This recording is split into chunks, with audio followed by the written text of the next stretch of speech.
chers petits observateurs, mercredi 18 h. N'oubliez pas de vous abonner, c'est important pour nous.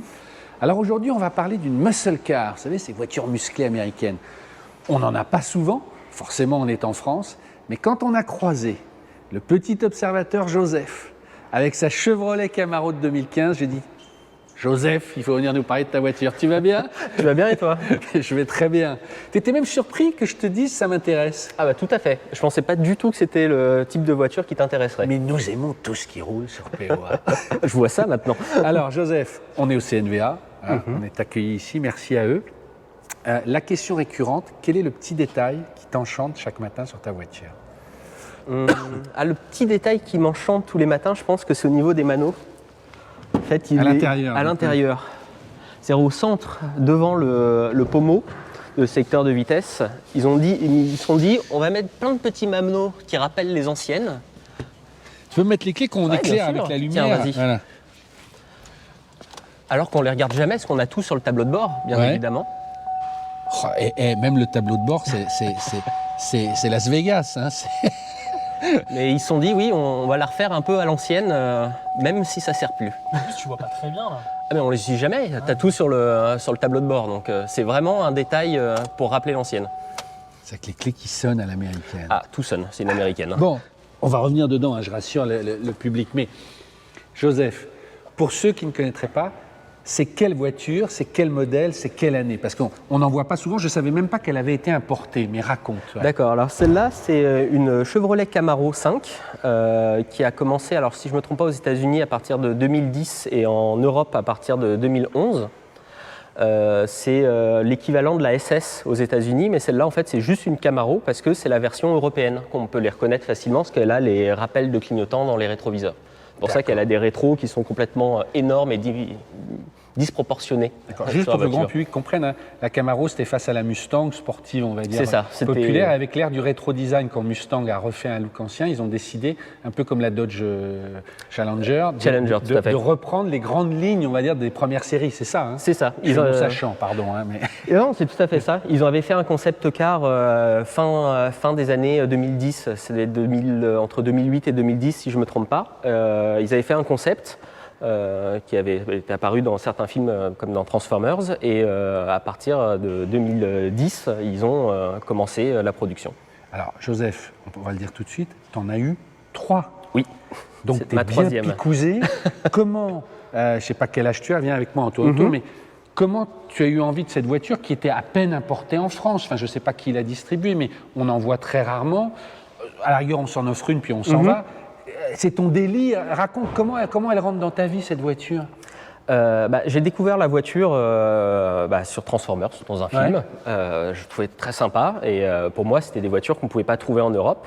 Et Chevrolet s'est dit, on va les importer nous-mêmes. Oui, mais ils ne t'ont pas appelé en disant. Non, ils ne m'ont pas appelé. Je suis tombé dessus par hasard. J'ai vu qu'on pouvait en avoir une avec le V8. C'est une des choses qui me plaît énormément dans cette voiture. Et voilà comment ça s'est fait. Mais tu as cherché sur Internet et elle était distribuée en France par Chevrolet France à l'époque. Tout à fait.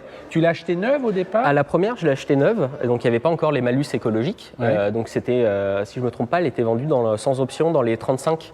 Donc c'était vraiment la voiture imbattable. Oui, c'est fou, on ne se rend pas compte, mais c'est aussi puissant qu'une Porsche ce truc-là. Ça a 405 chevaux, inexploitable bien évidemment. Pourquoi Parce que c'est vraiment une voiture américaine, quoi. C'est la beaufrie automobile décomplexée. Alors après, c'est ça pour mais moi je la trouve géniale.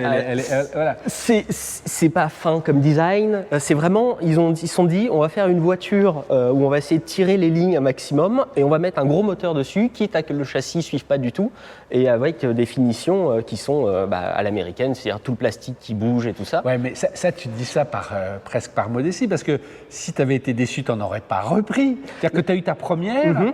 Et tu l'as adoré, puis ça en a pris une deuxième et une troisième. Mais je l'adore. C'est pas pour autant que je l'aime pas. C'est justement ça que j'aime dans cette voiture, c'est que c'est un énorme jouet pour adultes. Elle est de conception complètement stupide, mais en fait c'est incroyable parce que tu as un 405 chevaux, parce que c'est la boîte automatique, ça glisse sans arrêt, tu as un différentiel à bloquement limité, donc c'est marrant à conduire, mais ça... Alors c'est quoi? Parce qu'Arthur a dit, tu vas expliquer ce que c'est que ça empêche les roues de rouler, de tourner à la même vitesse à l'arrière. En gros, quand on tourne, normalement, on a un différentiel, et si on a une roue qui a aucune motricité, toute la puissance passe sur l'autre. Ouais. Non, elle passe justement sur la roue qui n'a pas de motricité. Oui, d'accord. Avec voilà. C'est ça. Sur ce système-là, en gros, ça vient répartir la puissance. Je schématise énormément, et donc c'est une machine à drift. Alors, c'est le côté du châssis qui n'est pas du tout fait pour la puissance et tout ça, c'est-à-dire que ça tient absolument pas la route, c'est un cruiser. C'est pensé pour aller en ligne droite. Oui, alors qu'on se dit ça va très vite, c'est Fast and Furious la bagnole, quand tu la vois bien avec moi. Ouais. Tout est dans le look. Mais Julien, toi, tu es sensible du... Non, mais moi, quand j'étais un peu aux States pendant quelques temps, là-bas, enfin j'exagère un peu, mais c'est une Laguna. Oui, c'est comme la Mustang, c'est le même truc. Mais en même temps, moi je la trouve hyper cool et c'est bien d'avoir une bagnole où en gros, entre 15 et 35 000 balles, tu peux te la payer. Ces blocs moteurs, ils sont hyper connus, ils sont fiables. Oui, c'est Après, je vais pas du tout faire mon sachant, mais tu disais, elle a cette gueule-là en mode 2015, mais en dessous, c'est une conception 90-2000, quoi. C'est ça. Alors, la gueule, c'est une phase 2. À partir de 2011, quand elles sont sorties en Europe, la gueule était à peu près équivalente. Il y a des différences, il n'y avait pas les entrées d'air sur le capot, ou par exemple, les feux à l'arrière étaient des feux spécial Europe, qui étaient en forme de lunettes. Oui, au niveau de la conception du moteur, en fait, c'est le bloc LS. On va le regarder, le moteur, parce que c'est le cœur de ces... On est vraiment sur une architecture à l'ancienne où ils ont récupéré le bloc des voitures des années 60-70 et ils l'ont adapté petit à petit jusqu'à arriver à celui-là. Mais c'est une conception à l'ancienne. Ce qui est fou, c'est que le cinéma a bien marché sur toi, quoi. Non, mais le fait de l'avoir vu dans le film, non, mais c'est fou, tu vois, vraiment... Mais en fait, c'est comme ça que je l'ai connu. Mais comme quoi... Mais en même temps, moi je suis frappé de la taille de tout, la taille de la voiture, la taille du moteur. On dirait une berline. Enfin, c'est un coupé bien évidemment, mais elle est longue. Tu sais combien elle mesure, non? Je ne sais plus exactement, mais c'est un peu plus de 4 mètres, je crois. Ah, mais c'est sûr. Non, mais là, c'est sûr. Là, t'es à 4,50 mètres, là. Et tu verras, tu n'as pas beaucoup de place dedans. C'est vraiment c'est pensé pour le look. Mais alors, revenons au-dessus du moteur. Tu viens de... Mais tu en as eu 3. Tu les fais entretenir où, puisque Chevrolet est parti de France? Alors, si je ne me trompe pas, Chevrolet continue à les entretenir. Ouais. Pour celle-là, par contre, c'est moi qui l'entretiens. Toi-même? Oui. Ouais, c'est bien. Le truc qui est bien avec ce moteur, c'est que vu qu'ils en font en palette, là c'est le type small block, alors c'est hyper fiable, c'est très connu. Et c'est facile de trouver des pièces. C'est ça, il y a des tutos sur internet. Les tutos, à partir du moment où tu peux prendre un tuto en anglais, tu trouves tout. J'ai pas envie de te poser la question de la consommation. Bah ouais, vas-y, parce que ça consomme... C'est assez étonnant, parce que c'est quand même un moteur de 6 litres 2. Et ils arrivent, alors apparemment il y a un système qui coupe l'alimentation des injecteurs quand tu es à régime stabilisé. Et donc c'est-à-dire qu'en périurbain, parce que je l'utilise tous les jours pour venir au travail, on arrive à descendre autour des 12 litres. Alors il faut être très calme, hein, bien évidemment. Tu l'utilises tous les jours en région parisienne? Oui, c'est mon daily. Joseph, j'insiste, moi j'ai toujours pas compris. Donc tu craques pour la première et tu dis ouais c'est vieux de dessous et tout, mais j'adore et tout. Pourquoi tu passes à une deuxième? C'est-à-dire qu'elle casse, tu en as une plus moderne? Non, en fait, je suis passé sur une autre voiture, parce que j'ai eu l'occasion de pouvoir en avoir une. C'était une Lotus Evora, entre les deux. Hyper rare aussi. Ah oui, il n'y en a pas beaucoup, ouais. Ah ouais, non mais t'aimes les bagnoles particulières. Ouais. J'aime bien les voitures qu'on voit peu souvent, oui. Ouais. Et alors je voulais l'utiliser en daily. Et ça a été ma grosse erreur. Parce que c'est dur. C'est pas utilisable en daily en région parisienne, c'est pas possible. L'embrayage est dur, elle était d'une fiabilité épouvantable, c'est difficile de travailler dessus dès qu'on veut réparer quelque chose. Donc c'était une mauvaise idée. Et finalement, tu te dis les Riken, au moins c'est bien, quoi. Voilà, au moins j'avais pas de souci avec. Donc je suis revenu sur celle en phase 2 que je trouvais encore plus sympa parce que vraiment je préfère la phase 2 au niveau des feux arrière. Alors, je connais pas la différence. Ça c'est parce que c'est ça. Au niveau des feux, en fait, celle-là, on voit que c'est une phase 2 parce que justement, c'est un seul bloc en un trait, tandis que sur les phases 1, ça fait un dessin de lunettes sur les versions européennes. J'avais pas vu. Okay. Sur les américaines, par exemple, en phase 1, par contre, c'est 2 feux séparés. Ah oui, les petits carrés même. Les petits carrés, tout à fait. Ouais. Donc la deuxième, tu y reviens. J'y retourne. Donc en phase 2, en phase 2. Et pourquoi on est à la troisième là? Parce qu'avant, j'habitais vraiment à Paris intramuros et j'ai voulu tenter l'expérience de l'électrique. Ouais. Donc, à chaque fois, tu lâches le bout, tu te dis... Oui, j'aime bien les utiliser en daily, mes voitures. Ouais. Donc j'essaye vraiment de ne pas m'éparpiller et d'en prendre une que je peux utiliser tous les jours. Donc j'ai eu la chance de pouvoir avoir une Tesla Model X, Ouais. qui était incroyable sur plein de points, sauf au moment où on veut charger au milieu de Paris. C'est extraordinaire comme cheminement. Et là, tu as dit merde, la Tesla, je reprends. Exactement. Non, mais c'est tu te ça. rends compte, le load. Rééquilibre ton bilan carbone. Je rééquilibre mon bilan Voilà. carbone à chaque fois. Je suis pas sûr parce que la Tesla, j'ai mis que 40 000 bornes, je suis pas sûr que j'ai équilibré le bilan carbone. On peut voir le coffre aussi. Ah, quoi, bien sûr. dessus, on va regarder l'intérieur, mais c'est impressionnant. Mais donc, ça veut dire que de tout, à chaque fois, qu'est-ce que tu retrouves là? La simplicité, le confort, la C'est alors, facilité Le confort. Par choix de design, ils se sont dit on va mettre des roues énormes. Ouais, Ce qui esthétiquement peut s'entendre. Alors moi j'ai un petit peu de mal avec la partie chromée parce qu'elles existent aussi en peinte, mais des pneus un peu plus épais, je pense qu'elles seraient parfaites au niveau du confort. d'accord. C'est un petit peu tape-cul, par contre c'est un cruiser incroyable. J'ai traversé avec les trois, j'ai traversé la France et une partie de l'Europe dans tous les sens, et c'est un vrai bonheur. Une fois que tu es sur l'autoroute, tu mets le régulateur et... Génial. Tiens, je vais t'ouvrir le coffre. Le coffre par exemple, pareil, tu te dis, est-ce que je peux l'ouvrir quelque part? Non. Non. Il faut la clé ou aller à l'intérieur. Vraiment, on fait à l'économie C'est sur ça. tout. Non, c'est pour les gens peur du vol. Ouais. Ah, t'as quand même ta Bon, housse. c'est pas nickel. Petit, hein. Ah, il est profond, il est profond. En fait, le coffre est grand, mais par souci, j'imagine que c'est pour le design qu'ils ont choisi ça. Ils se sont dit, on veut des feux comme ça, et donc on va perdre du côté pratique pour garder le design. Ça, tu sais ce que c'est, Julien. Quand on t'enferme dans le coffre, tu peux ouvrir de l'intérieur. C'est ça. C'est des dessins, quoi. Ouais. Tu veux sortir. Et fluorescent en plus. Ils ont vraiment pensé à tout. Les compteurs carrés inspirés en fait de l'ancienne. C'est ça, des toutes premières. Mhm. Moi, c'est ça qui me fascinait quand je voyais les photos.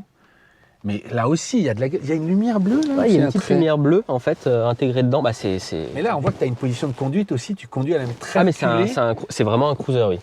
D'accord. Mais c'est pas sur base de Malibu, je sais pas quoi, parce que quand je vois ce volant, Alors, le c'est le volant- volant de l'Ampera. Ah oui, c'est exactement ça. Mais putain, mais c'est ça qui est bizarre à Tu le- l'Ampera. C'est hyper économe et. Ouais. Non, ils ont, par exemple, sur les premières versions américaines, tu avais un volant Camaro. Ouais. Et dès qu'ils sont passés donc, en version européenne, ils ont mis le volant Chevrolet que tu pouvais retrouver partout.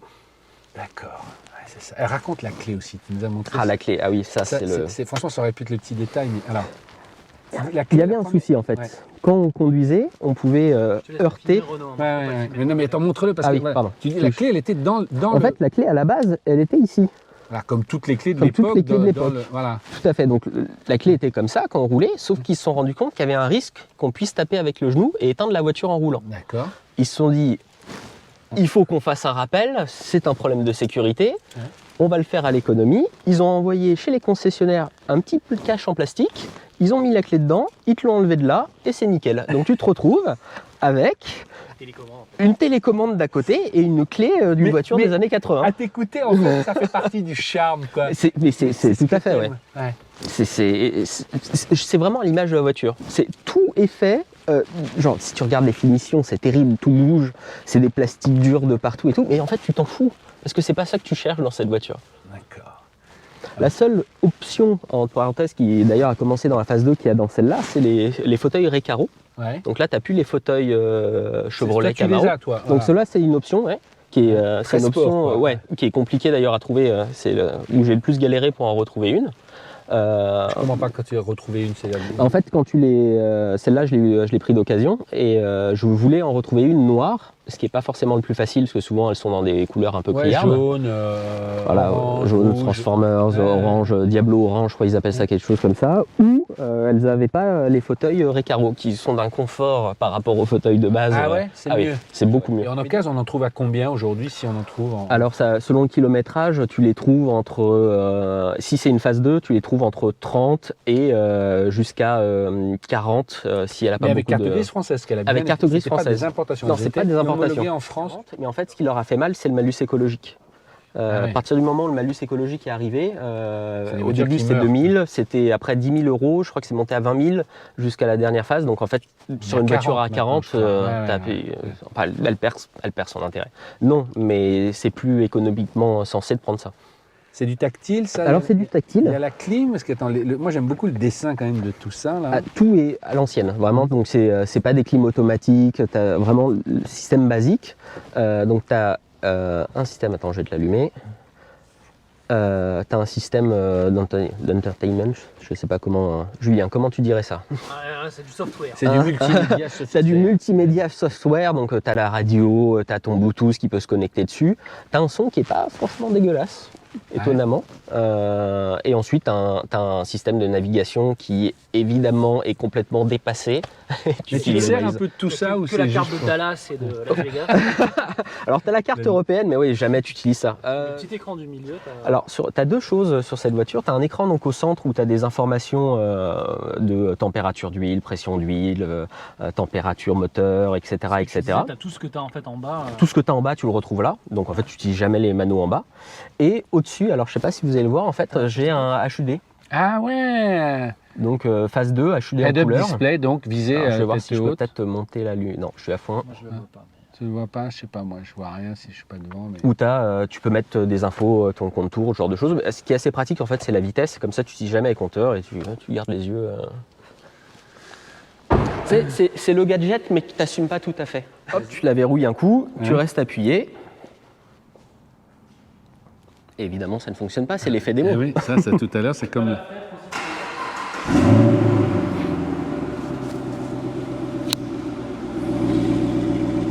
Ah, ça gloute, mais pas si fort. Hein. C'est ça, mais alors moi j'aime beaucoup le fait que ça fasse pas trop de bruit. Ah oui, on n'a pas envie de... C'est rigolo. Je veux pas que ça hurle.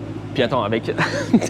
Déjà qu'on se fait pas beaucoup d'amis avec ce genre de voiture, c'est fou, pour tu les m'as gens dit. qui aiment pas les voitures puissantes et ce Tu me genre dis, de les choses. gens te viennent te parler, mais pas toujours sympa, quoi. Ça dépend. Alors les gens qui aiment bien les américaines ou l'automobile en général, ça se passe bien, mais tous les gens qui ont on va dire peut-être une fibre écologique ou qui voient que voilà, c'est plus une agression. Ce que j'entends tout à fait. En fait, tu as 6 litres 2, tu as un V8 sur une voiture qui n'en a pas forcément besoin, donc je peux tout à fait entendre ce point de vue. Pas de reprog éthanol ou. Elle est vanilla. Non, vraiment, je souhaite la garder. 95, Comment t'as dit Je mets vanilla, c'est-à-dire sortie d'usine. Vidéo, on utilise souvent ça, vanilla. Mm. C'est stock en fait. Stock, ouais.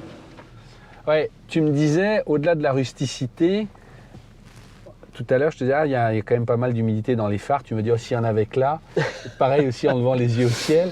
Mais même sur une voiture de 2015, tu dis, il y a de l'eau un peu partout. Bah, j'ai un peu d'eau qui rentre dans le coffre. Et je pense qu'elle a dû, là, pour le coup, c'est pas du tout Chevrolet, c'est qu'elle a dû être réparée. Elle a eu une bonne vie celle-là avant. Ah ouais. Ouais, je pense qu'elle n'a pas été forcément super bien traitée. Mais c'est pas grave, tu vois, tu fais un tour sur eBay et tu trouves les pièces, tu te les fais envoyer. Mais justement, c'est la Camaro que tu voulais, tu n'as pas eu envie, puisque tu changes beaucoup, tu es assez éclectique, justement d'essayer la Dodge Challenger refaite, la Mustang refaite, enfin tu vois, celle des années 2000. tout C'était ça. vraiment, non, je voulais c'était le bloc LS qui m'intéressait. Ah ouais, c'est le moteur qui te... ouais. Après, elle est atypique et puis elle était importée en plus. Ça me plaît d'avoir une version européenne. Ouais. Parfait. Elle a existé en cabriolet aussi. Tout à fait, ouais.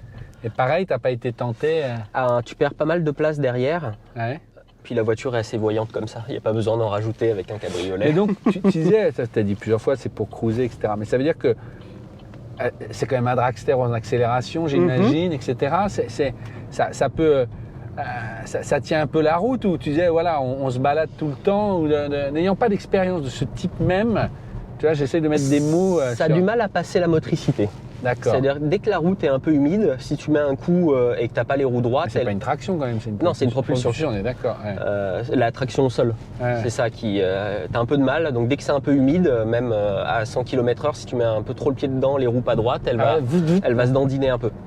Alors, elle reste très contrôlable parce que c'est un empattement immense, mais voilà, c'est un jouet. Tu sens vraiment que c'est un jouet.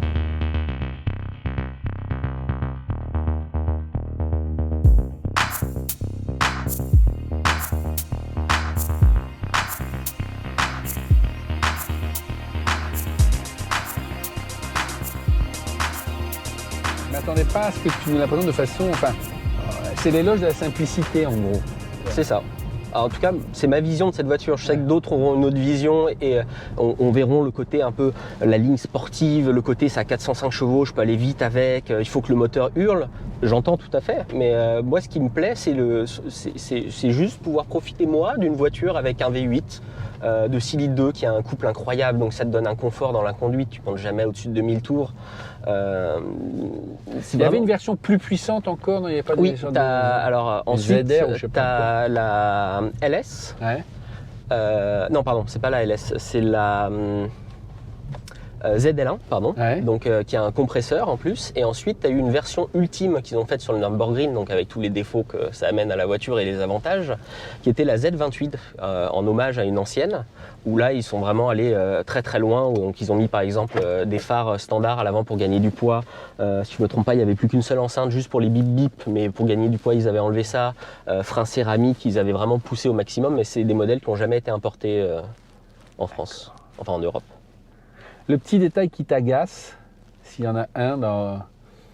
Le prix de l'essence, non.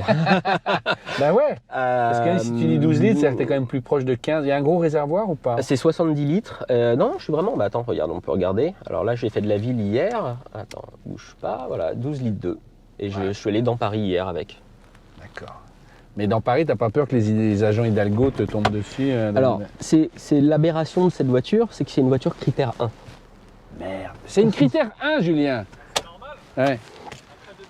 D'ailleurs, tu n'as pas mis ta vignette. J'ai pas mis la vignette, Ouais. il faut. Ouais. Il faut.